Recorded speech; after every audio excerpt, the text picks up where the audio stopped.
The Emperor's New Clothes by Hans Christian Andersen is such a famous story that has become a de facto cliche for incompetent people in power. Often overlooked are the grifters who cling to people in positions of authority in order to exploit them for money and fame. In this particular story, these are represented by the unscrupulous weavers making the Emperor a new suit out of nothing. The story certainly stands the test of time and is highly applicable in today's world. I hope that you'll enjoy this classic fairy tale. The Emperor's New Clothes by Hans Christian Andersen, narrated by Paul Beauheart. Many years ago, there was an emperor who was so excessively fond of new clothes that he spent all his money in dress. He did not trouble himself in the least about his soldiers, nor did he care to go either to the theater or the chase, except for the opportunities then afforded him for displaying his new clothes. He had a different suit for each hour of the day, and as of any other king or emperor, one is accustomed to say, "He is sitting in council." It was always said of him, "The emperor is sitting in his wardrobe." Time passed merrily in the large town which was his capital. Strangers arrived every day at the court. One day, two rogues, calling themselves weavers, made their appearance. They gave out that they knew how to weave stuff to the most beautiful colors and elaborate patterns, the clothes manufactured from which should have the wonderful property of remaining invisible to everyone who was unfit for the office he held, or who was extraordinarily simple in character. "There must indeed be splendid clothes," thought the emperor. "Had I such a suit, I might at once find out what men in my realms are unfit for their office, and also be able to distinguish the wise from the foolish. This stuff must be woven for me immediately." And he caused large sums of money to be given to both the weavers in order that they might begin their work directly. So the two pretended weavers set up two looms and affected to work very busily, though in reality they did nothing at all. They asked for the most delicate silk and the purest gold thread, put both into their own knapsacks, and then continued their pretended work at the empty looms until late at night.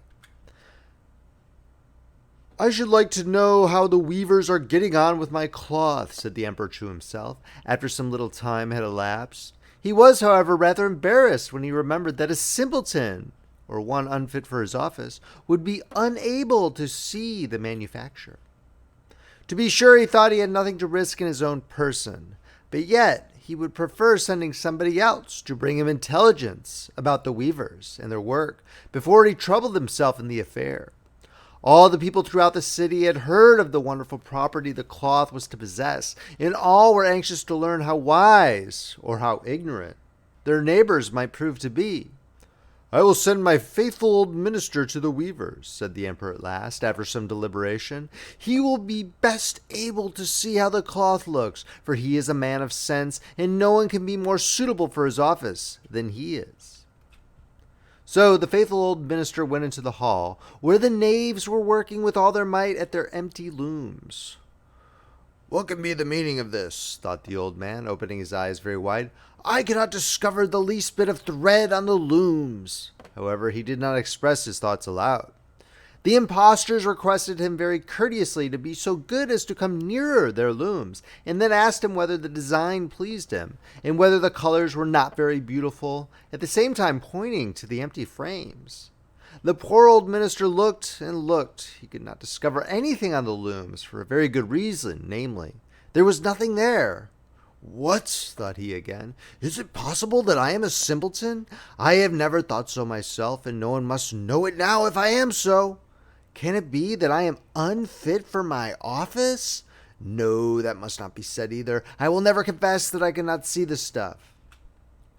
"Well, sir minister," said one of the knaves, still pretending to work, "you do not say whether the stuff pleases you." "Oh, it is excellent," replied the old minister, looking at the loom through his spectacles. "This pattern and the colors, yes, I will tell the emperor without delay how very beautiful I think them." "We shall be much obliged to you," said the impostors, and then they named the different colors and described the pattern of the pretended stuff. The old minister listened attentively to their words in order that he might repeat them to the emperor, and then the knaves asked for more silk and gold, saying that it was necessary to complete what they had begun. However, they put all that was given them into their knapsacks and continued to work with as much apparent diligence as before at their empty looms. The emperor now sent another officer of his court to see how the men were getting on, and to ascertain whether the cloth would soon be ready. It was just the same with this gentleman as with the minister. He surveyed the looms on all sides, but could see nothing at all but the empty frames. "Does not the stuff appear as beautiful to you as it did to my lord the minister?" asked the impostors of the emperor's second ambassador, at the same time making the same gestures as before, and talking of the design and colors which were not there. "I certainly am not stupid," thought the messenger. "It must be that I am not fit for my good, profitable office. That is very odd. However, no one shall know anything about it." And accordingly he praised the stuff he could not see, and declared that he was delighted with both colors and patterns. "Indeed, please your imperial majesty," said he to his sovereign when he returned, "the cloth which the weavers are preparing is extraordinarily magnificent." The whole city was talking of the splendid cloth which the emperor had ordered to be woven at his own expense, and now the emperor himself wished to see the costly manufacture while it was still in the loom. Accompanied by a select number of officers of the court, among whom were the two honest men who had already admired the cloth, he went to the crafty impostors, who, as soon as they were aware of the emperor's approach, went on working more diligently than ever, although they still did not pass a single thread through the looms. "Is not the work absolutely magnificent?" said the two officers of the crown already mentioned. "If your majesty will only be pleased to look at it, what a splendid design, what glorious colors!" And at the same time they pointed to the empty frames, for they imagined that everyone else could see this exquisite piece of workmanship. "How is this?" said the emperor to himself. "I can see nothing. This is indeed a terrible affair. Am I a simpleton, or am I unfit to be an emperor? That would be the worst thing that could happen. Oh, the cloth is charming," said he aloud. "It has my complete approbation." He smiled most graciously, looked closely at the empty looms, for on no account would he say that he could not see what two of the officers of his court had praised so much. All his retinue now strained their eyes, hoping to discover something on the looms, but they could see no more than the others. Nevertheless, they all exclaimed, "Oh, how beautiful!" and advised his majesty to have some new clothes made from this splendid material for the approaching procession. "Magnificent! Charming! Excellent!" resounded on all sides, and everyone was uncommonly gay. The emperor shared in the general satisfaction and presented the impostors with the ribbon of an order of knighthood to be worn in their buttonholes and the title of, quote-unquote, gentlemen weavers. The rogues sat up the whole of the night before the day on which the procession was to take place and had 16 lights burning, so that everyone might see how anxious they were to finish the emperor's new suit. They pretended to roll the cloth off the looms, cut the air with their scissors, and sewed with needles without any thread in them. "See," cried they at last, "the emperor's new clothes are ready." And now the emperor, with all the grandees of his court, came to the weavers, and the rogues raised their arms, as if in the act of holding something up, saying, "Here are your majesty's trousers, here is the scarf, here is the mantle, the whole suit is as light as a cobweb. One might fancy one has nothing at all on when dressed in it. That, however, is the great virtue of this delicate cloth." "Yes, indeed," said all the courtiers, although not one of them could see anything of this exquisite manufacture. "If your imperial majesty will be graciously pleased to take off your clothes, we will fit on the new suit in front of the looking-glass." The emperor was accordingly undressed, and the rogues pretended to array him in his new suit, the emperor turning around from side to side before the looking-glass. "How splendid his majesty looks in his new clothes, and how well they fit!" everyone cried out. "What a design! What colors! They are indeed royal robes." "The canopy which is to be borne over your majesty, the procession is waiting," announced the chief master of the ceremonies. "I am quite ready," answered the emperor. "Do my new clothes fit well?" asked he, turning himself round again before the looking-glass, in order that he might appear to be examining his handsome suit. The lords of the bedchamber, who were to carry his majesty's train, felt about on the ground, as if they were lifting up the ends of the mantle, and pretended to be carrying something. for they would by no means betray anything like simplicity or unfitness for their office. So now the emperor walked under his high canopy in the midst of the procession, through the streets of his capital, and all the people standing by and those at the windows cried out, "Oh, how beautiful are our emperor's new clothes! What a magnificent train there is to the mantle, and how gracefully the scarf hangs!" In short, no one would allow that he could not see these much admired clothes, because in doing so he would have declared himself either a simpleton or unfit for his office. Certainly none of the emperor's various suits had ever made so great an impression as these invisible ones. "But the emperor has nothing at all on," said a little child. "Listen to the voice of innocence," exclaimed his father, and what the child had said was whispered from one to another.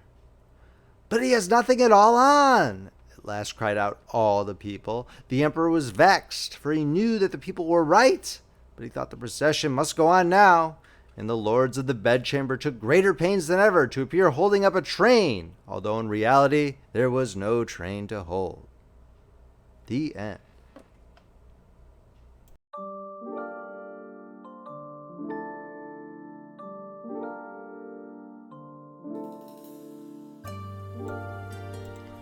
Hans Christian Andersen's classic fairy tales can often be quite depressing in scope, and they seemingly have a sad ending on most occasions.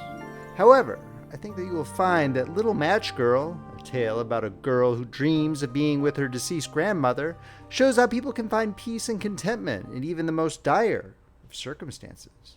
I hope that you will enjoy this short story. The Little Match Girl by Hans Christian Andersen, narrated by Paul Beauheart. Most terribly cold it was. It snowed and was nearly quite dark in evening, the last evening of the year. In this cold and darkness there went along the street a poor little girl, bareheaded and with naked feet. When she left home she had slippers on, it is true, but what was the good of that?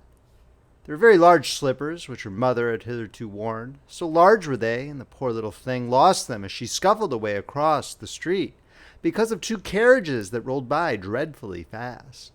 One slipper was nowhere to be found. The other had been laid hold of by an urchin, and off he ran with it. He thought it would do capitally for a cradle when he some day or other should have children himself. So the little maiden walked on with her naked tiny feet that were quite red and blue from cold. She carried a quantity of matches in an old apron, and she held a bundle of them in her hand. Nobody had bought anything of her the whole livelong day. No one had given her a single farthing. She crept along trembling with cold and hunger, a very picture of sorrow, the poor little thing. The flakes of snow covered her long fair hair, which fell in beautiful curls around her neck, but of that, of course, she never once now thought. From all the windows the candles were gleaming, and it smelt so deliciously of roast goose, for you know it was New Year's Eve. Yes, of that she thought. In a corner formed by two houses, of which one advanced more than the other, she seated herself down and cowered together. Her little feet she had drawn close up to her, but she grew colder and colder. To go home she did not venture, for she had not sold any matches and could not bring a farthing of money. From her father she would certainly get blows. And at home it was cold too, for above her she had only the roof, through which the wind whistled, even though the largest cracks were stopped up with straw and rags. Her little hands were almost numbed with cold. Oh, a match might afford her a world of comfort. She only dared take a single one out of the bundle, draw it against the wall, and warm her fingers by it. She drew one out. Risht! How it blazed, how it burnt! It was a warm, bright flame, like a candle, as she held her hands over it. It was a wonderful light. It seemed really to the little maiden as though she were sitting before a large iron stove, with burnished brass feet and a brass ornament at top. The fire burned with such blessed influence, it warmed so delightfully. The little girl had already stretched out her feet to warm them too, but the small flame went out, the stove vanished. She had only the remains of the burnt-out match in her hand. She rubbed another against the wall. It burned brightly, and where the light fell on the wall, there the wall became transparent like a veil, so that she could see into the room. On the table was spread a snow-white tablecloth, Upon it was a splendid porcelain service, and the roast goose was steaming famously with its stuffing of plum and dried plums. And what was still more capital to behold was the goose hopped down from the dish, reeled about on the floor with knife and fork in its breast, till it came up to the poor little girl, when the match went out, and nothing but the thick, cold, damp wall was left behind. She lighted another match. Now there she was sitting under the most magnificent Christmas tree. It was still larger and more decorated than the one which she had seen through the glass door in the rich merchant's house. Thousands of lights were burning on the green branches, and gaily colored pictures, such as she had seen in the shop windows, looked down upon her. The little maiden stretched out her hands towards them when the match went out. The lights of the Christmas tree rose higher and higher. She saw them now as stars in heaven. One fell down and formed a long trail of fire. "Someone is just dead," said the little girl, for her old grandmother, the only person who had loved her, and who is now no more, had told her that when a star falls, a soul ascends to God. She drew another match against the wall. It was again light, and in the luster there stood the old grandmother, so bright and radiant, so mild, and with such an expression of love. "Grandmother," cried the little one, "oh, take me with you. You go away when the match burns out. You vanish like the warm stove, like the delicious roast goose, and like the magnificent Christmas tree." And she rubbed the whole bundle of matches quickly against the wall, for she wanted to be quite sure of keeping her grandmother near her. And the matches gave such a brilliant light that it was brighter than at noonday. Never formerly had the grandmother been so beautiful and so tall. She took the little maiden on her arm, and both flew in brightness and in joy so high, so very high, and then above was neither cold nor hunger nor anxiety. They were with God. But in the corner, at the cold hour of dawn, sat the poor girl, with rosy cheeks and with a smiling mouth, leaping against the wall, frozen to death on the last evening of the old year. Stiff and stark sat the child there with her matches, of which one bundle had been burnt. She wanted to warm herself, people said. No one had the slightest suspicion of what beautiful things she had seen. No one even dreamed of the splendor in which, with her grandmother, she had entered on the joys of a new year. End of story. If you're enjoying this reading from Friendly Frog Press, please make sure to subscribe and hit that like button.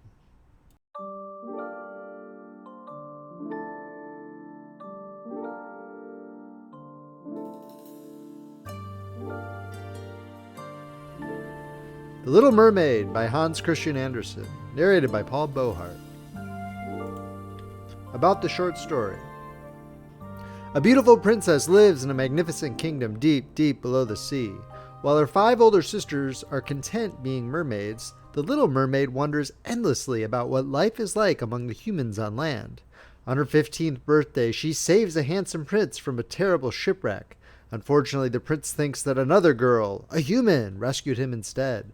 How much suffering and how many sacrifices is the little mermaid willing to make to live happily ever after with this handsome prince?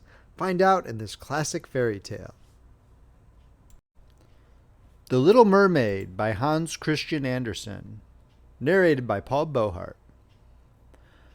Far out in the ocean, where the water is as blue as the prettiest cornflower and as clear as crystal, it is very, very deep. So deep indeed that no cable could sound it, and many church steeples, piled one upon another, would not reach from the ground beneath to the surface of the water above.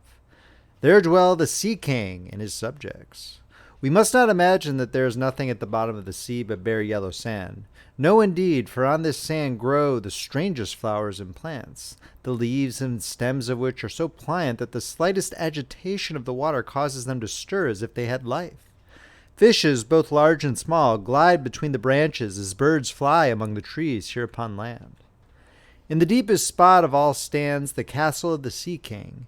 Its walls are built of coral, and the long Gothic windows are of the clearest amber. The roof is formed of shells that open and close as the water flows over them. Their appearance is very beautiful, for in each lies a glittering pearl which would be fit for the diadem of a queen. The Sea King had been a widower for many years, and his aged mother kept house for him. She was a very sensible woman, but exceedingly proud of her high birth. and on that account wore 12 oysters on her tail, while others of high rank were only allowed to wear 6. She was, however, deserving of very great praise, especially for her care of the little sea princesses, her 6 granddaughters. They were beautiful children, but the youngest was the prettiest of them all. Her skin was as clear and delicate as a rose leaf, and her eyes as blue as the deepest sea. But like all the others, she had no feet, and her body ended in a fish's tail. All day long they played in the great halls of the castle or among the living flowers that grew out of the walls. The large amber windows were open, and the fish swam in, just as the swallows fly into our houses when we open the windows. Only the fishes swam up to the princesses, ate out of their hands, and allowed themselves to be stroked. Outside the castles there was a beautiful garden, in which grew bright red and dark blue flowers, and blossoms like flames of fire. The fruit glittered like gold, and the leaves and stems waved to and fro continually. The earth itself was the finest sand, but blue as the flame of burning sulfur. Over everything lay a peculiar blue radiance, as if the blue sky were everywhere, above and below, instead of the dark depths of the sea. In calm weather the sun could be seen, looking like a reddish-purple flower with light streaming from the calyx. Each of the young princesses had a little plot of ground in the garden, where she might dig and plant as she pleased. One arranged her flower bed in the form of a whale, another preferred to make hers like the figure of a little mermaid, while the youngest child made hers round like the sun, and in it grew flowers as red as his rays at sunset. She was a strange child, quiet and thoughtful. While her sister showed delight at the wonderful things which they obtained from the wrecks of vessels, she cared only for her pretty flowers, red like the sun, and a beautiful marble statue. It was the representation of a handsome boy, carved out of pure white stone, which had fallen to the bottom of the sea from a wreck. She planted by the statue a rose-colored weeping willow. It grew rapidly and soon hung its fresh branches over the statue, almost down to the blue sands. The shadows had the color of violet, and waved to and fro like the branches, so that it seemed as if the crown of the tree and the root were at play, trying to kiss each other. Nothing gave her so much pleasure as to hear about the world above the sea. She made her old grandmother tell her all she knew of the ships and of the towns, the people and the animals. To her it seemed most wonderful and beautiful to hear that the flowers of the land had fragrance, while those below the sea had none. That the trees of the forest were green, and that the fishes among the trees could sing so sweetly that it was a pleasure to listen to them. Her grandmother called the birds fishes, or the little mermaid would not have understood what was meant, for she had never seen birds. "When you have reached your 15th year," said the grandmother, "you will have permission to rise up out of the sea and sit on the rocks in the moonlight, while the great ships go sailing by. Then you will see both forests and towns." In the following year, one of the sisters would be 15, but as each was a year younger than the other, the youngest would have to wait 5 years before her turn came to rise up from the bottom of the ocean to see the earth as we do. However, each promised to tell the others what she saw on her first visit and what she thought was most beautiful. Their grandmother could not tell them enough. There were so many things about which they wanted to know. None of them longed so much for her turn to come as the youngest, she who had the longest time to wait and who was so quiet and thoughtful. Many nights she stood by the open window looking up through the dark blue water and watching the fish as they splashed about with their fins and tails.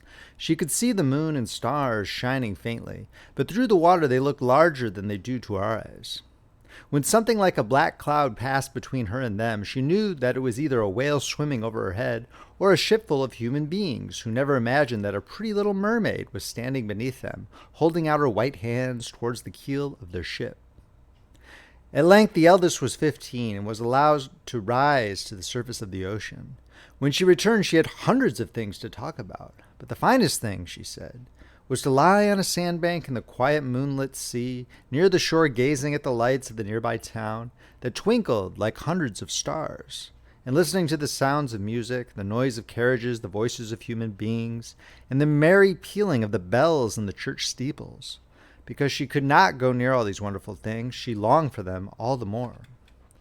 Oh, how eagerly did the youngest sister listen to all these descriptions! And afterwards, when she stood at the open window looking up through the dark blue water, she thought of the great city with all its bustle and noise, and even fancied she could hear the sound of the church bells down in the depths of the sea. In another year, the second sister received permission to rise to the surface of the water and to swim about where she pleased. She rose just as the sun was setting, and this, she said, was the most beautiful sight of all. The whole sky looked like gold, and violet and rose-colored clouds, which she could not describe, drifted across it. And more swiftly than the clouds flew a large flock of wild swans toward the setting sun, like a long white veil across the sea. She also swam towards the sun, but it sank into the waves, and the rosy tints faded from the clouds and from the sea. The third sister's turn followed, and she was the boldest of them all, for she swam up a broad river that emptied into the sea. On the bank she saw green hills covered with beautiful vines, and palaces and castles peeping out from amid the proud trees of the forest.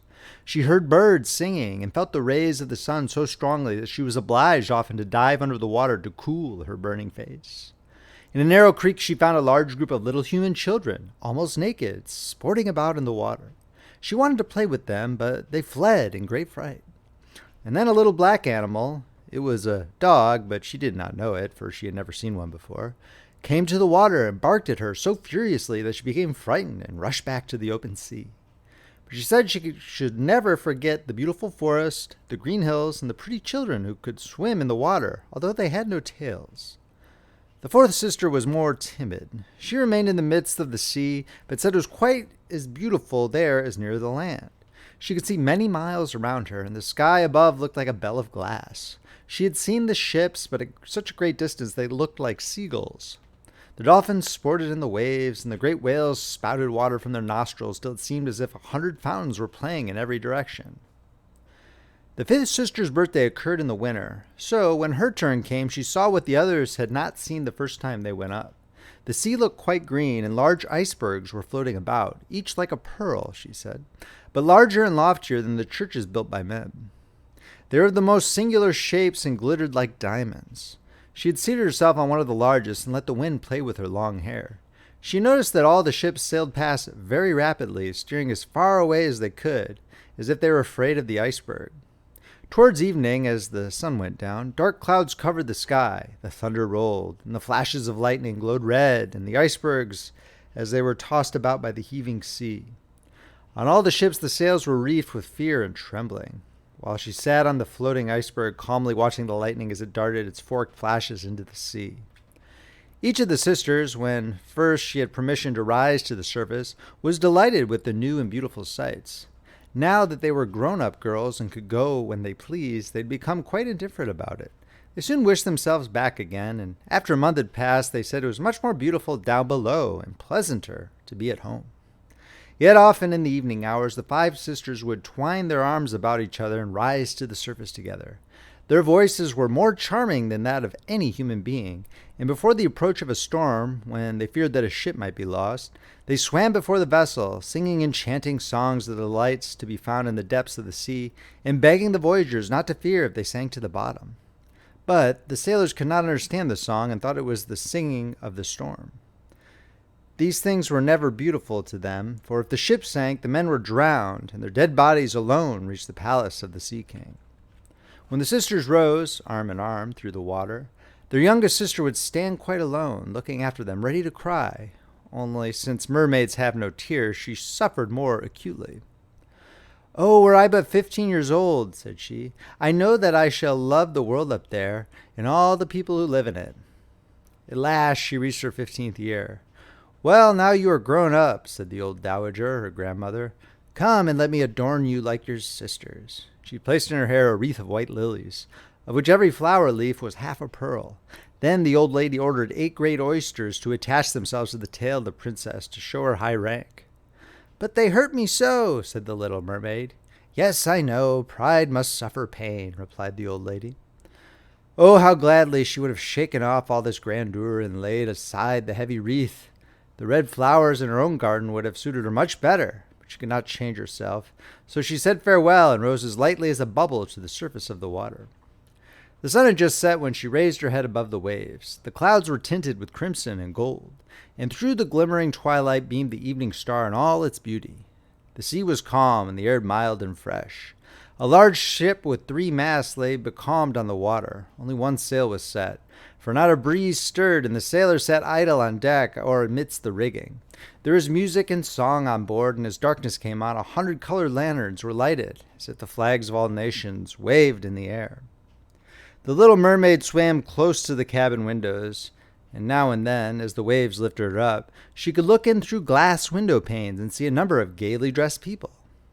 Among them, and the most beautiful of all, was a young prince with large black eyes. He was 16 years of age, and his birthday was being celebrated with great display. The sailors were dancing on deck, and when the prince came out of the cabin, more than 100 rockets rose in the air, making it as bright as day. The little mermaid was so startled that she dived underwater. When she again stretched out her head, it looked as if all the stars of heaven were falling around her. She had never seen such fireworks before. Great suns spurted fire about, splendid fireflies flew into the blue air, and everything was reflected in the clear, calm sea beneath. The ship itself was so brightly illuminated that all the people, and even the smallest rope, could be distinctly seen. How handsome the young prince looked, as he pressed the hands of all his guests and smiled at them, while the music resounded through the clear night air. It was very late, yet the little mermaid could not take her eyes from the ship or from the beautiful prince. The colored lanterns had been extinguished, no more rockets rose in the air, and the cannon had ceased firing. But the sea became restless, and a moaning, grumbling sound could be heard beneath the waves. Still, the little mermaid remained by the cabin window, rocking up and down on the water so that she could look within. After a while, the sails were quickly set, and the ship went on her way. But soon the waves rose higher, heavy clouds darkened the sky, and lightning appeared in the distance. A dreadful storm was approaching. Once more the sails were furled, and the great ship pursued her flying course over the raging sea. The waves rose mountain high as if they would overtop the mast, but the ship dived like a swan between them, then rose again on their lofty foaming crests. To the little mermaid this was pleasant sport, but not so to the sailors. At length the ship groaned and creaked. The thick planks gave way under the lashing of the sea as the waves broke over the deck. The mainmast snapped asunder like a reed, and as the ship lay over on her side, the water rushed in.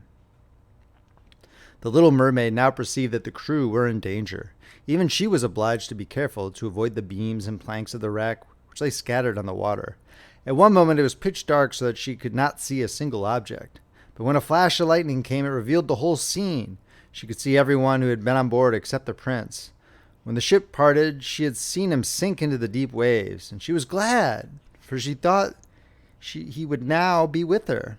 Then she remembered that human beings could not live in the water, so that when he got down to her father's palace, he would certainly be quite dead. No, he must not die. So she swam about among the beams and planks which strewed the surface of the sea, forgetting that they could crush her to pieces. Diving deep under the dark waters, rising and falling with the waves, she at length managed to reach the young prince, who was fast losing the power to swim in that stormy sea.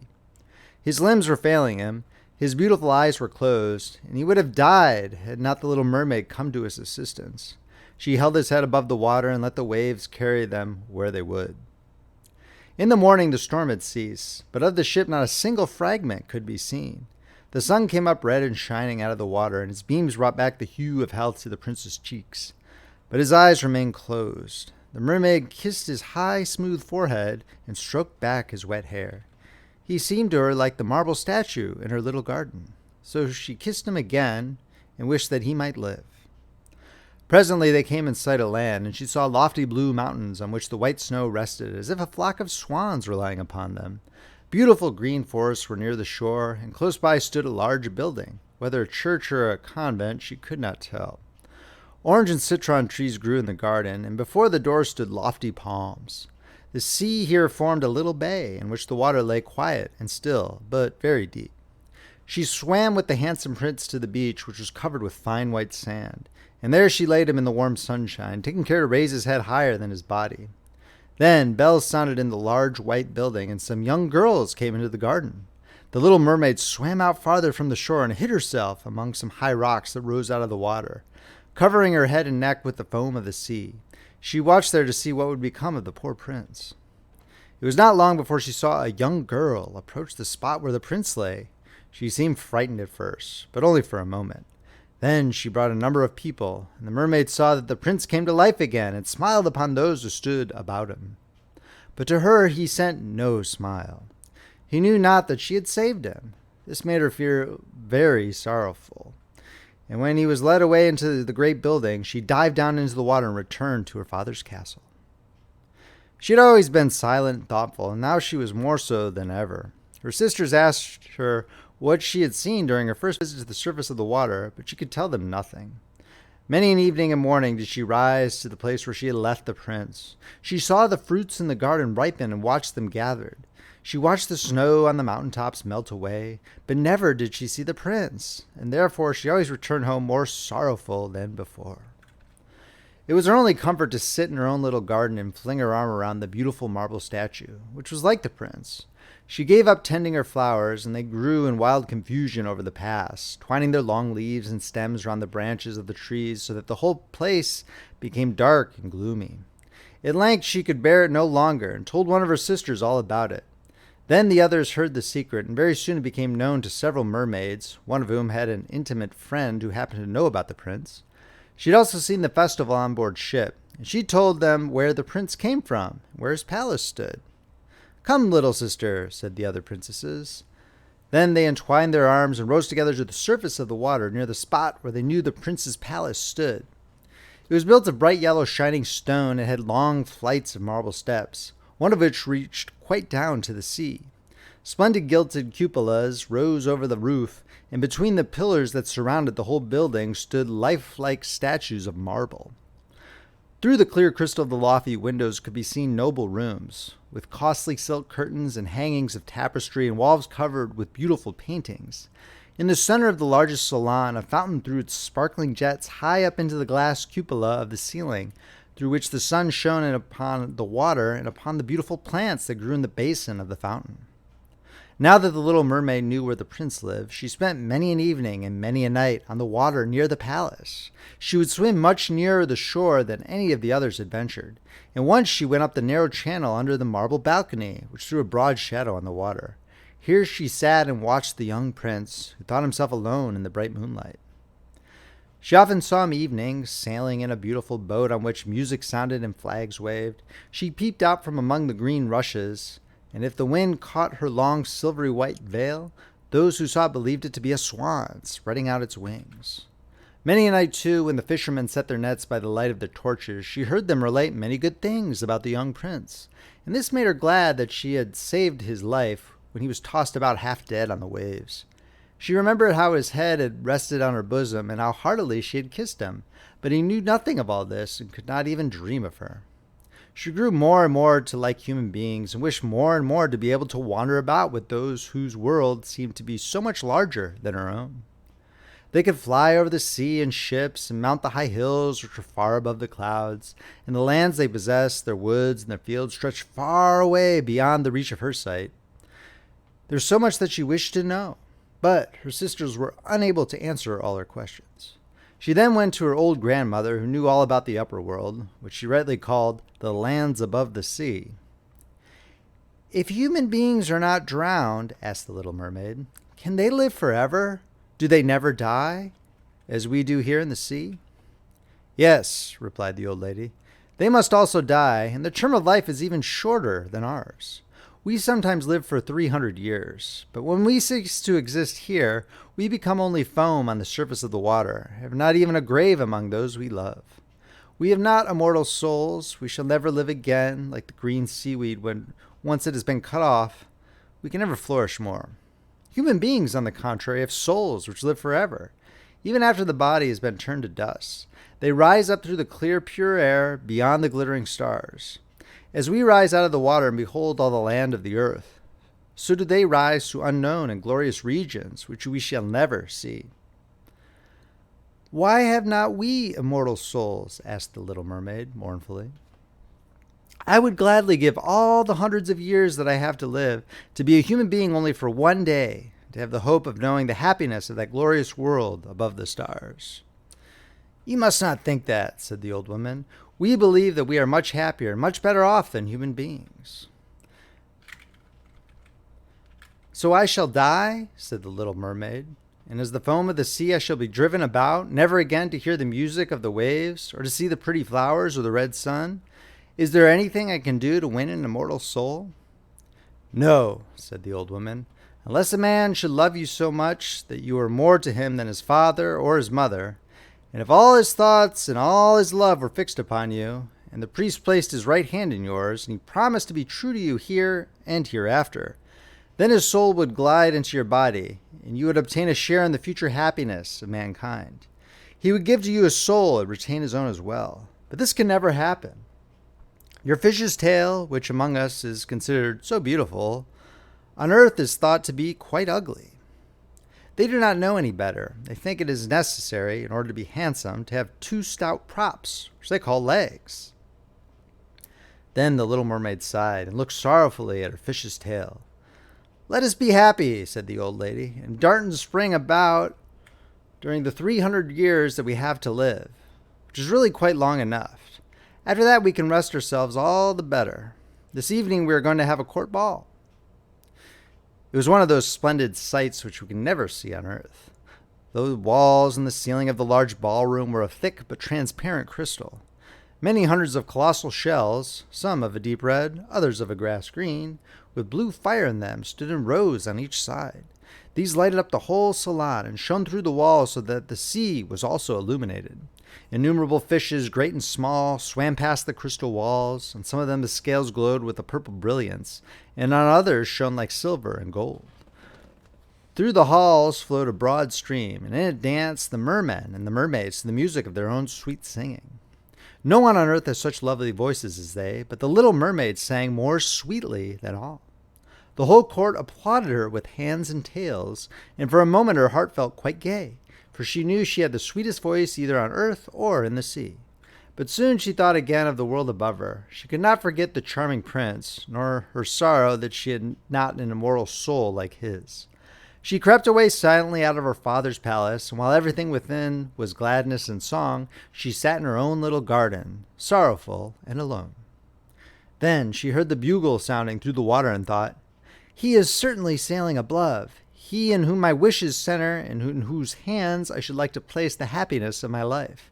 I will venture all for him and to win an immortal soul. While my sisters are dancing in my father's palace, I will go to the sea witch, of whom I have always been so much afraid. She can give me counsel and help." Then the little mermaid went out from her garden and took the road to the foaming whirlpools, behind which the sorceress lived. She had never been that way before. Neither flowers nor grass grew there, nothing but bare, gray, sandy ground stretched out to the whirlpool, where the water, like foaming mill wheels, seized everything that came within its reach and cast it into the fathomless deep. Through the midst of these crushing whirlpools, the little mermaid was obliged to pass before she could reach the dominions of the sea witch. Then, for a long distance, the road lay across a stretch of warm, bubbling mire, called by the witch her turf moor. Beyond this was the witch's house, which stood in the center of a strange forest, where all the trees and flowers were polypi, half animals and half plants. They looked like serpents with 100 heads, growing out of the ground. The branches were long, slimy arms with fingers like flexible worms, moving limb after limb from the root to the top. All that could be reached in the sea they seized upon and held fast, so that it never escaped from their clutches. The little mermaid was so alarmed at what she saw that she stood still and her heart beat with fear. She came very near turning back, but she thought of the prince and of the human soul for which she longed, and her courage returned.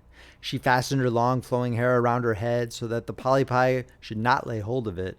She crossed her hands on her bosom and then darted forward as a fish shoots through the water, between the supple arms and fingers of the ugly polypi, which were stretched out on each side of her. She saw that they all held in their grasp something that they had seized with their numerous little arms, which were strong as iron bands. Tightly grasped within the clinging arms were white skeletons of human beings who had perished at sea and had sunk down into the deep waters. Skeletons of land animals, and oars, rudders, and chests of ships. There was even a little mermaid whom they had caught and strangled, and this seemed the most shocking of all to the little princess. She now came to a space of marshy ground in the wood, where large fat water snakes were rolling in the mire and showing their ugly, drab-colored bodies. In the midst of this spot stood a house built of the bones of shipwrecked human beings. There sat the sea witch, allowing a toad to eat from her mouth just as people sometimes feed a canary with pieces of sugar. She called the ugly water snakes her little chickens and allowed them to crawl all over her bosom. "I know what you want," said the sea witch. "It is very stupid of you, but you shall have your way, though it will bring you to sorrow, my pretty princess. You want to get rid of your fish's tail and to have two supports instead, like human beings on earth, so that the young prince may fall in love with you and so that you may have an immortal soul." And then the witch laughed so loud and so disgustingly that the toad and the snakes fell to the ground and lay there wriggling. "You are but just in time," said the witch, "for after sunrise tomorrow I should not be able to help you till the end of another year. I will prepare a draft for you with which you must swim to land tomorrow before sunrise. Seat yourself there and drink it. Your tail will then disappear and shrink up into what men call legs. You will feel great pain, as if a sword were passing through you, but all who see you will say that you are the prettiest little human being they ever saw. You will still have the same floating gracefulness of movement, and no dancer will ever tread so lightly. Every step you take, however, will be as if you were treading upon sharp knives, and as the blood must flow. If you will bear all this, I will help you." "Yes, I will," said the little princess in a trembling voice, as she thought of the prince and the immortal soul. "But think again," said the witch, "for when once your shape has become like a human being, you can no more be a mermaid. You will never return through the water to your sisters or to your father's palace again. And if you do not win the love of the prince so that he is willing to forget his father and mother for your sake and to love you with his whole soul and allow the priest to join your hands that you may be man and wife, then you will never have an immortal soul. The first morning after he marries another, your heart will break and you will become foam on the crest of the waves." "I will do it," said the little mermaid, and she became pale as death. "But I must be paid also," said the witch. "It is not a trifle that I ask. You have the sweetest voice of any who dwell here in the depths of the sea, and you believe that you will be able to charm the prince with it. But this voice you must give to me. The best thing you possess will I have as the price of my costly draft, which must be mixed with my own blood so that it may be as sharp as a two-edged sword." "But if you take away my voice," said the little mermaid, "what is left for me?" "Your beautiful form, your graceful walk, and your expressive eyes. Surely with these you can enchain a man's heart. Well, have you lost your courage? Put out your little tongue that I may cut it off as my payment. Then you shall have the powerful draft." "It shall be," said the little mermaid. Then the witch placed her cauldron on the fire to prepare the magic draught. "Cleanliness is a good thing," said she, scouring the vessel with snakes, which she had tied together in a large knot. Then she pricked herself at the breast and let the black blood drip into the cauldron. The steam that rose twisted itself into such horrible shapes that no one could look at them without fear. Every moment the witch threw a new ingredient into the vessel, and when it began to boil, the sound was like the weeping of a crocodile. When at last the magic draught was ready, it looked like the clearest water. "There it is for you," said the witch. Then she cut off the mermaid's tongue so that she would never again speak or sing. "If the polypi should seize you as you return through the wood," said the witch, "throw over them a few drops of the potion, and their fingers will be torn into 1,000 pieces." But the little mermaid had no occasion to do this, for the polypi sprang back in terror when they caught sight of the glittering draught, which shone in her hand like a twinkling star. So she passed quickly through the wood and the marsh and between the rushing whirlpools. She saw that in her father's palace the torches in the ballroom were extinguished, and that all within were asleep. But she did not venture to go into them, for now that she was dumb and going to leave them forever, she felt as if her heart would break. She stole on into the garden, took a flower from the flower bed of each of her sisters, kissed her hand towards the palace 1,000 times, and then rose up through the dark blue waters. The sun had not risen when she came in sight of the prince's palace and approached the beautiful marble steps, but the moon shone clear and bright. Then the little mermaid drank the magic draught, and it seemed as if a two-edged sword went through her delicate body. She fell into a swoon and lay like one dead. When the sun rose and shone over the sea, she recovered and felt a sharp pain. But before her stood the handsome young prince. He fixed his coal-black eyes upon her so earnestly that she cast down her own, and then became aware that her fish's tail was gone, and that she had as pretty a pair of white legs and tiny feet as any little maiden could have. But she had no clothes, so she wrapped herself in her long thick hair. The prince asked her who she was and whence she came. She looked at him mildly and sorrowfully with her deep blue eyes, but could not speak. He took her by the hand and led her to the palace. Every step she took was as the witch had said it would be. She felt as if she were treading upon the points of needles or sharp knives. She bore it willingly, however, and moved at the prince's side as lightly as a bubble, so that he and all who saw her wondered at her graceful swaying movements. She was very soon arrayed in costly robes of silk and muslin, and was the most beautiful creature in the palace. But she was dumb and could neither speak nor sing. Beautiful female slaves, dressed in silk and gold, stepped forward and sang before the prince and his royal parents. One sang better than all the others, and the prince clapped his hands and smiled at her.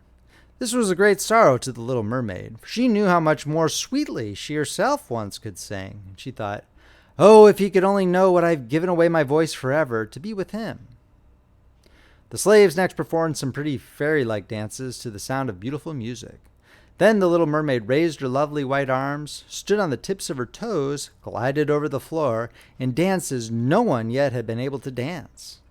At each moment her beauty was more revealed, and her expressive eyes appealed more directly to the heart than the songs of the slaves. Everyone was enchanted, especially the prince, who called her his little foundling. She danced again quite readily to please him, though each time her foot touched the floor, it seemed as if she trod on sharp knives. The prince said she should remain with him always, and she was given permission to sleep at his door on a velvet cushion. He had a page's dress made for her, that she might accompany him on horseback. They rode together through the sweet-scented woods, where the green boughs touched their shoulders, and the little birds sang among the fresh leaves. She climbed with him to the tops of high mountains, and although her tender feet bled so that even her steps were marked, she only smiled and followed him till they could see the clouds beneath them like a flock of birds flying to distant lands. While at the prince's palace, and when all the household were asleep, she would go and sit on the broad marble steps, for it eased her burning feet to bathe them in the cold sea water. It was then that she thought of all those below in the deep. Once during the night her sisters came up, arm in arm, singing sorrowfully as they floated on the water. She beckoned to them, and they recognized her and told her how she had grieved them. After that they came to the same palace every night. Once she saw in the distance her old grandmother, who had not been to the surface of the sea for many years, and the old sea king, her father, with his crown on his head. They stretched out their hands towards her, but did not venture so near the land as her sisters had. As the days passed, she loved the prince more dearly, and he loved her as one would love a little child. The thought never came to him to make her his wife. Yet, unless he married her, she could not receive an immortal soul, and on the morning after his marriage with another, she would dissolve into the foam of the sea. "Do you not love me the best of them all?" the eyes of the little mermaid seemed to say when he took her in his arms and kissed her fair forehead. "Yes, you are dear to me," said the prince, "for you have the best heart, and you are the most devoted to me. You are like a young maiden whom I once saw, but whom I shall never meet again. I was in a ship that was wrecked, and the waves cast me ashore near a holy temple where several young maidens performed the service. The youngest of them found me on the shore and saved my life. I saw her but twice, and she is the only one in the world whom I could love. But you are like her, and you have almost driven her image from my mind. She belongs to the holy temple, and good fortune has sent you to me in her stead. We will never part." "Ah, he knows not that it was I who saved his life," thought the little mermaid. "I carried him over the sea to the wood where the temple stands. I snapped beneath the foam and watched till the human beings came to help him. I saw the pretty maiden that he loves better than he loves me." The mermaid sighed deeply, but she could not weep. "He says the maiden belongs to the holy temple. Therefore she will never return to the world. They will meet no more. I am by his side and see him every day. I will take care of him and love him and give up my life for his sake." Very soon it was said that the prince was to marry, and that the beautiful daughter of a neighboring king would be his wife, for a fine ship was being fitted out. Although the prince gave out that he intended merely to pay a visit to the king, it was generally supposed that he went to court the princess. A great company were to go with him. The little mermaid smiled and shook her head. She knew the prince's thoughts better than any of the others. "I must travel," he had said to her. "I must see this beautiful princess. My parents desire it, but they will not oblige me to bring her home as my bride. I cannot love her, because she is not like the beautiful maiden in the temple, whom you resemble. If I were forced to choose a bride, I would choose you, my dumb foundling," with those expressive eyes. Then he kissed her rosy mouth, played with her long, waving hair, and laid his head on her heart, while she dreamed of human happiness and an immortal soul. "You are not afraid of the sea, my dumb child, are you?" he said, as they stood on the deck of the noble ship which was to carry them to the country of the neighboring king. Then he told her of storm and of calm, of strange fishes in the deep beneath them, and of what the divers had seen there. She smiled at his descriptions, for she knew better than anyone what wonders were at the bottom of the sea. In the moonlight night, when all on board were asleep except the man at the helm, she sat on deck, gazing down through the clear water. She thought she could distinguish her father's castle, and upon it her aged grandmother, with a silver crown on her head, looking through the rushing tide at the keel of the vessel. Then her sisters came up on the waves and gazed at her mournfully, wringing their white hands. She beckoned to them and smiled, and wanted to tell them how happy and well off she was. But the cabin boy approached, and when her sisters dived down, he thought what he saw was only the foam of the sea. The next morning the ship sailed into the harbor of a beautiful town belonging to the king whom the prince was going to visit. The church bells were ringing, and from the high towers sounded a flourish of trumpets. Soldiers with flying colors and glittering bayonets lined the roads through which they passed. Every day was a festival, balls and entertainments following one another, but the princess had not yet appeared. People said that she had been brought up and educated in a religious house, where she was learning every royal virtue. At last she came. Then the little mermaid, who was anxious to see whether she was really beautiful, was obliged to admit that she had never seen a more perfect vision of beauty. Her skin was delicately fair, and beneath her long dark eyelashes, her laughing blue eyes shone with truth and purity. "It was you," said the prince, "who saved my life when I lay as if dead on the beach," and he folded his blushing bride in his arms. "Oh, I am too happy," said he to the little mermaid. "My fondest hopes are now fulfilled. You will rejoice at my happiness, for your devotion to me is great and sincere." The little mermaid kissed his hand and felt as if her heart were already broken. His wedding morning would bring death to her, and she would change into the foam of the sea. All the church bells rang, and the heralds rode through the town proclaiming the betrothal. Perfumed oil was burned in costly silver lamps on every altar. The priest waved the censers, while the bride and the bridegroom joined their hands and received the blessing of the bishop. The little mermaid, dressed in silk and gold, held up the bride's train, but her ears heard nothing of the festive music, and her eyes saw not the holy ceremony. She thought of the night of death which was coming to her, and of all she had lost in the world. On the same evening, the bride and the bridegroom went on board the ship. Cannons were roaring, flags waving, and in the center of the ship a costly tent of purple and gold had been erected. It contained elegant sleeping couches for the bridal pair during the night. The ship, under a favorable wind with swelling sails, glided away smoothly and lightly over the calm sea. When it grew dark, a number of colored lamps were lighted, and the sailors danced merrily on the deck. The little mermaid could not help thinking of her first rising out of the sea, when she had seen similar joyful festivities. So she too joined in the dance, poised herself in the air as a swallow when he pursues his prey, and all present cheered her wonderingly. She had never danced so gracefully before. Her tender feet felt as if it cut with sharp knives, but she cared not for the pain. A sharper pang had pierced her heart. She knew this was the last evening she could ever see the prince for whom she had forsaken her kindred and her home.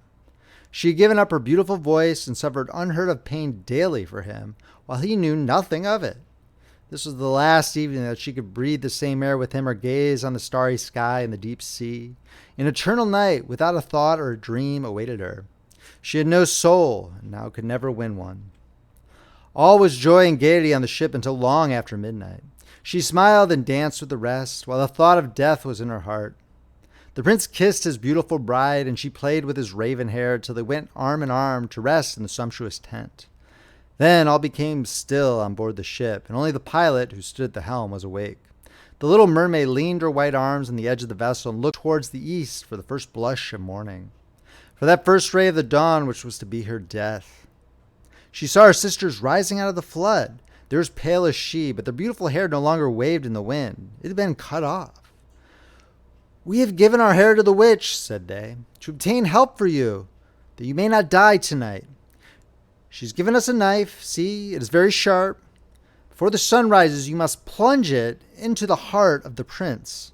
When the warm blood falls upon your feet, they will grow together again into a fish's tail. You will once more be a mermaid and can return to us to live out your 300 years before you are changed into salt sea foam.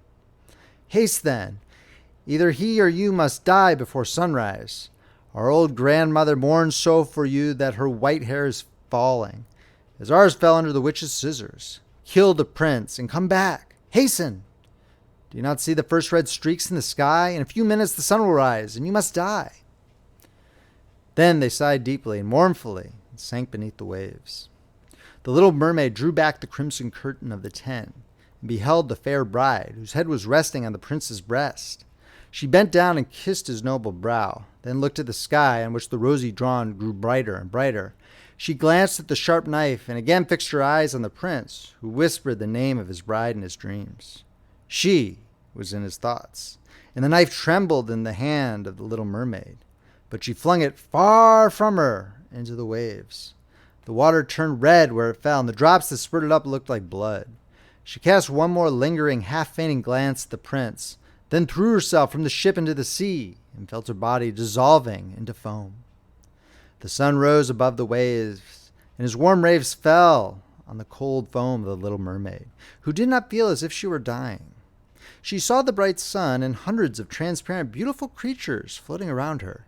She could see through them the white sails of the ships and the red clouds in the sky. Their speech was melodious, but could not be heard by mortal ears, just as their bodies could not be seen by mortal eyes. The little mermaid perceived that she had a body like theirs, and that she continued to rise higher and higher out of the foam. "Where am I?" asked she, and her voice sounded ethereal, like the voices of those who were with her. No earthly music could imitate it. "Among the daughters of the air," answered one of them. "A mermaid has not an immortal soul, nor can she obtain one unless she wins the love of a human being. On the will of another hangs her eternal destiny. But the daughters of the air, although they do not possess an immortal soul, can, by their good deeds, procure one for themselves. We fly to warm countries and cool the sultry air that destroys mankind with the pestilence. We carry the perfume of the flowers to spread health and restoration. After we have striven for 300 years to do all the good in our power, we receive an immortal soul and take part in the happiness of mankind. You poor little mermaid have tried with your whole heart to do as we are doing. You have suffered and endured and raised yourself to the spirit world by your good deeds. And now, by striving for 300 years in the same way, you may obtain an immortal soul." The little mermaid lifted her glorified eyes toward the sun, and for the first time felt them filling with tears. On the ship in which she had left the prince, there were life and noise, and she saw him and his beautiful bride searching for her. Sorrowfully they gazed at the pearly foam, as if they knew she had thrown herself into the waves. Unseen, she kissed the forehead of the bride and fanned the prince, and then mounted with the other children of the air to a rosy cloud that floated above. "After 300 years, thus shall we float into the kingdom of heaven," said she. "We may even get there sooner," whispered one of her companions. "Unseen, we can enter the houses of men where there are children, and for every day on which we find a good child that is the joy of his parents and deserves their love, our time of probation is shortened. The child does not know, when we fly through the room, that we smile with joy at his good conduct, for we can count 1 year less of our 300 years. But when we see a naughty or a wicked child, we shed tears of sorrow, and for every tear a day is added to our time of trial." The end.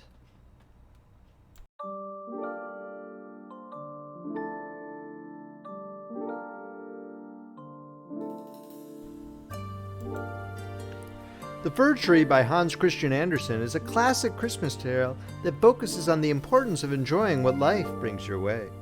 The poor fir tree in the short story is so eager to grow up that all of the important and happy milestones of life are ignored.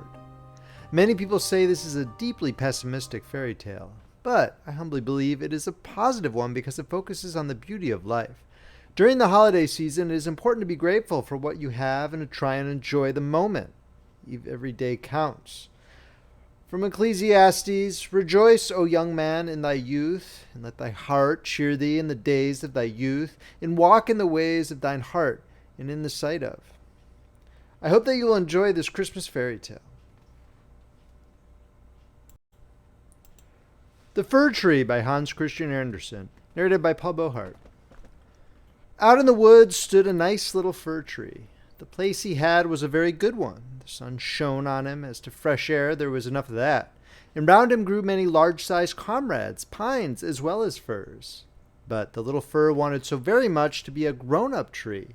He did not think of the warm sun and of the fresh air. He did not care for the little cottage children that ran about and prattled when they were in the woods looking for wild strawberries.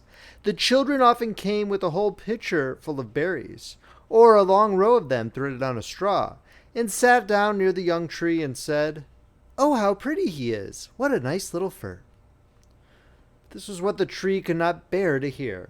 At the end of a year he had shot up a good deal, and after another year he was another long bit taller, for with fir trees one can always tell by the shoots how many years old they are. "Oh, were I but such a high tree as the others are," sighed he, "then I should be able to spread out my branches, and with the tops to look into the wide world. Then would the birds build nests among my branches, and when there was a breeze I could bend with as much stateliness as the others." Neither the sunbeams, nor the birds, nor the red clouds, which morning and evening sailed above him, gave the little tree any pleasure. In winter, when the snow lay glittering on the ground, a hare would often come leaping along and jump right over the little tree. Oh, that made him so angry. But 2 winters were past, and in the third the tree was so large that the hare was obliged to go around it. To grow and grow, to get older and be tall, thought the tree, that, after all, is the most delightful thing in the world. In autumn the woodcutters always came and felled some of the largest trees. This happened every year, and the young fir tree, that had now grown to a very comely size, trembled at the sight, for the magnificent great trees fell to the earth with noise and cracking. The branches were lopped off, and the trees looked long and bare. They were hardly to be recognized. And then they were laid in carts, and the horses dragged them out of the wood. Where did they go to? What became of them? In spring, when the swallows and the storks came, the tree asked them, "Don't you know where they have been taken? Have you not met them anywhere?" The swallows did not know anything about it, but the stork looked musing, nodded his head, and said, "Yes, I think I know. I met many ships as I was flying hither from Egypt. On the ships were magnificent masts, and I venture to assert that it was they that smelt so of fir. I may congratulate you, for they lifted themselves on high most majestically. Oh, were I but old enough to fly across the sea, but how does the sea look in reality? What is it like?" "That would take a long time to explain," said the stork, and with these words off he went. "Rejoice in thy growth," said the sunbeams. "Rejoice in thy vigorous growth, and in the fresh life that moveth within thee." And the wind kissed the tree, and the dew wept tears over him, but the fir understood it not. When Christmas came, quite young trees were cut down, trees which often were not even as large or as of the same age as this fir tree, who could never rest, but always wanted to be off. These young trees, and they were always the finest looking, retained their branches. They were laid on carts, and the horses drew them out of the wood. "Where are they going to?" asked the fir. "They are not taller than I. There was one indeed that was considerably shorter. And why do they retain all their branches? Whither are they taken?" We know," chirped the sparrows. "We have peeped in at the windows in the town below. We know whither they are taken. The greatest splendor, the greatest magnificence one can imagine await them. We peeped through the windows and saw them planted in the middle of the warm room and ornamented with the most splendid things, with gilded apples, with gingerbread, with toys, and many hundred lights." "And then?" asked the fir tree, trembling in every bough. "And then? What happens then?" "We did not see anything more. It was incomparably beautiful." "I would fain know if I am destined for so glorious a career," cried the tree, rejoicing. "That is still better than to cross the sea. What a longing do I suffer! Were Christmas but come! I am now tall, and my branches spread like the others that were carried off last year. Oh, were I but already on the cart! Were I in the warm room with all the splendor and magnificence! Yes, then something better, something still grander will surely follow. Or wherefore should they thus ornament me? Something better, something still grander must follow. But what? Oh, how I long, how I suffer. I do not know myself. What is the matter with me?" "Rejoice in our presence," said the air and the sunlight. "Rejoice in thy own fresh youth." But the tree did not rejoice at all. He grew and was green both winter and summer. People that saw him said, "What a fine tree." And towards Christmas he was one of the first that was cut down. The axe struck deep into the very pith. The tree fell to the earth with a sigh. He felt a pang. It was like a swoon. He could not think of happiness, for he was sorrowful at being separated from his home, from the place where he had sprung up. He well knew that he should never see his dear old comrades, the little bushes and flowers around him any more, perhaps not even the birds. The departure was not at all agreeable. The tree only came to himself when he was unloaded in a courtyard with the other trees, and heard a man say, "That one is splendid. We don't want the others." Then 2 servants came in rich livery and carried the fir tree into a large and splendid drawing room. Portraits were hanging on the walls, and near the white porcelain stove stood 2 large Chinese vases with lions on the covers. There, too, were large easy chairs, silken sofas, large tables full of picture books and full of toys worth hundreds and hundreds of crowns. At least the children said so. And the fir tree was stuck upright in a cask that was filled with sand, but no one could see that it was a cask, for green cloth was hung all around it, and it stood on a large gaily colored carpet. Oh, how the tree quivered! What was to happen? The servants, as well as the young ladies, decorated it. On one branch there hung little nets cut out of colored paper, and each net was filled with sugar plums. And among the other boughs gilded apples and walnuts were suspended, looking as though they had grown there. And little blue and white tapers were placed among the leaves. Dolls that looked for all the world like men, the tree had never beheld such before, were seen among the foliage, and at the very top a large star of gold tinsel was fixed. It was really splendid, beyond description splendid. "This evening," they all said, "how it will shine this evening." Oh, thought the tree, if this evening were but come, if the tapers were but lighted, and then I wonder what will happen. Perhaps the other trees from the forest will come to look at me. Perhaps the sparrows will beat against the window panes. I wonder if I shall take root here, in winter and summer stand covered with ornaments. He knew very much about the matter, but he was so impatient that for sheer longing he got a pain in his back. And this with trees is the same thing as a headache with us. The candles were now lighted. What brightness! What splendor! The tree trembled so in every bough that one of the tapers set fire to the foliage. It blazed up famously. "Help! Help!" cried the young ladies, and they quickly put out the fire. Now the tree did not even dare tremble. What a state he was in! He was so uneasy lest he should lose something of his splendor that he was quite bewildered amidst the glare and brightness, when suddenly both folding doors opened and a troop of children rushed in, as if they would upset the tree.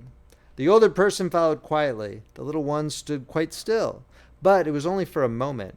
Then they shouted that the whole place re-echoed with their rejoicing. They danced around the tree, and one present after the other was pulled off. "What are they about?" thought the tree. "What is to happen now?" The lights burned down to the very branches, and as they burned down they were put out one after the other, and then the children had permission to plunder the tree. So they fell upon it with such violence that all its branches cracked. If it had not been fixed firmly in the ground, it would certainly have tumbled down. The children danced about with their beautiful playthings. No one looked at the tree except the old nurse, who peeped between the branches, but it was only to see if there was a fig or an apple left that had been forgotten.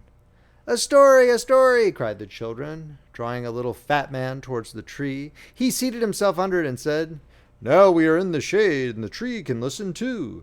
But I shall tell only one story.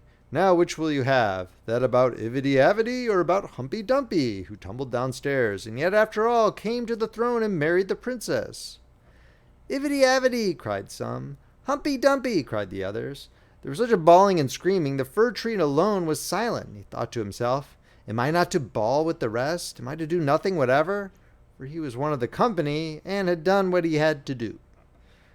And the man told about Humpy Dumpy that tumbled down, who, notwithstanding, came to the throne, and at last married the princess. And the children clapped their hands and cried, "Oh, go on, do go on!" They wanted to hear about Ivedy-Avedy too, but the little man only told them about Humpy Dumpy.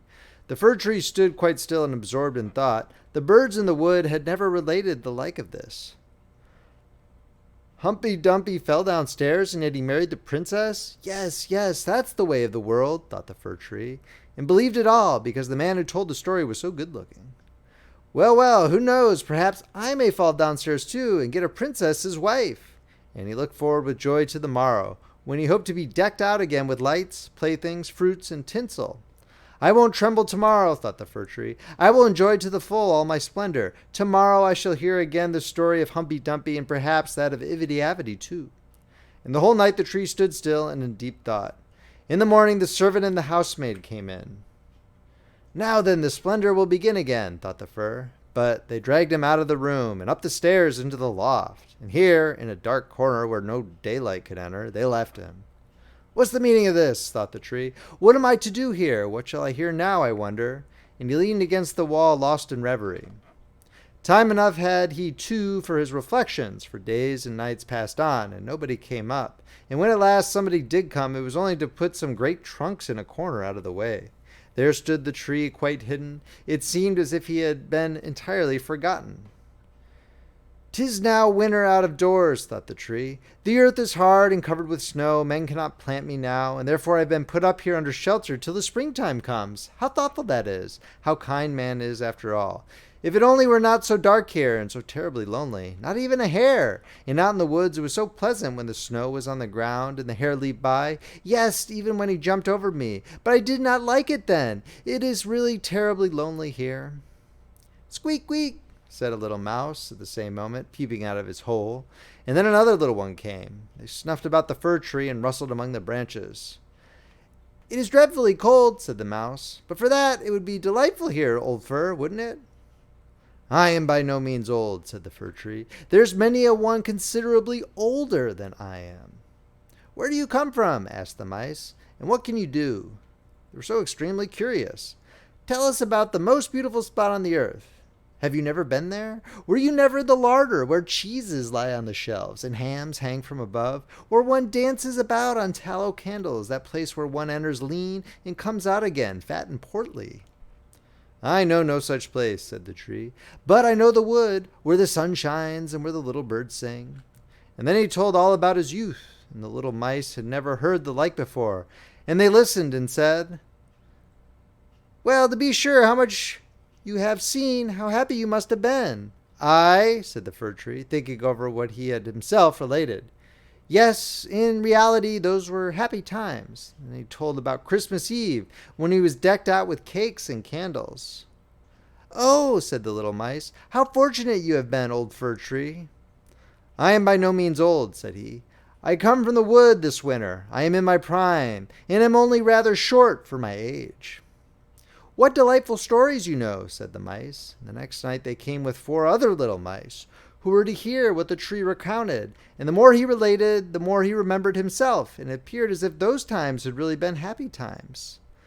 "But they may still come, they may still come. Humpy Dumpy fell downstairs, and yet he got a princess." And he thought at the moment of a nice little birch tree growing out in the woods. To the fir, that would be a real charming princess. "Who is Humpy Dumpy?" asked the mice. So then the fir tree told the whole fairy tale, for he could remember every single word of it. And the little mice jumped for joy up to the very top of the tree. Next night, 2 more mice came, and on Sunday 2 rats even. But they said the stories were not interesting, which vexed the little mice. And they too now began to think them not so very amusing either. "Do you know only one story?" asked the rats. "Only that one," answered the tree. "I heard it on my happiest evening, but I did not then know how happy I was." "It is a very stupid story. Don't you know one about bacon and tallow candles? Can't you tell any larder stories?" "No," said the tree. "Then goodbye," said the rats, and they went home. At last the little mice stayed away also, and the tree sighed. "After all, it was very pleasant when the sleek little mice sat round me and listened to what I told them. Now that too is over. But I still take good care to enjoy myself when I'm brought out again." But when was that to be? Why, one morning there came a quantity of people and set to work in the loft. The trunks were moved, the tree was pulled out and thrown, rather hard it is true, down on the floor. But a man drew him towards the stairs, where the daylight shone. "Now a merry life will begin again," thought the tree. He felt the fresh air, the first sunbeam, and now he was out in the courtyard.